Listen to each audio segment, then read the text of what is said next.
Daudziem brīvdienu rītos lielākā vēlme ir mazliet ilgāk pagulēt, bet mazajiem olēniešiem gan miegs nav neprātā. Jau 11.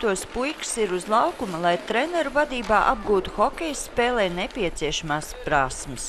Kas tev patīk? Kāpēc tieši hokejs? Kāpēc ne daļslidošana vai vēl kāds cits sporta veids? Nezinu, es arī futbolu spēlēju. Tad tu tāds sportisks puisis? Jā. Man vienkārši skatījos pa televizoru, man iepatikās tas sporta veids un es sāku trenēties. Cik gadi tad tev bija, kad sāki trenēties? 8 gadi.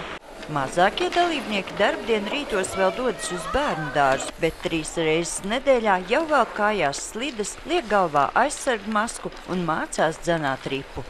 Sākām pagājuši gadu. Un cik tad bija bērnam? 3,5.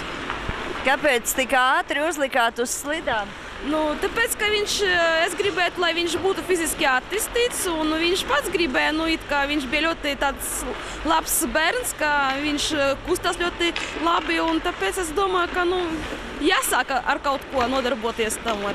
Olēnais lidotavu uzbūvēta pirms 9 gadiem, un to, kuri saslimst ar hokeja spēli, ar katru gadu kļūst aizvien vairāk. Treneris vien nosmēja, ka jaunā paudze staigāt un slidot, iemācoties gandrīz vienlaicīgi.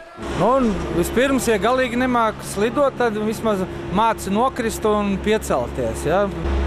Pēc tam jau ir pirmie soļi un slidošana, ko var izkopt, pilnveidot tur arī vairākus entos gadus. Ja tad parādās rokā, viņiem ripa ir. Pagaidām jaunos hokejistus vēro vien vecāki un vecvecāki, bet iespējams pēc gadiem 10, 15 kādam no viņiem tribīnēs uzgavilēs tūkstošiem skatītāju, bet arī tie, kuri nekļūst par profesionāliem sportistiem, zaudētāji noteikti nebūs. Sandra Leitāne, Andris Spārns, TV Spektrs.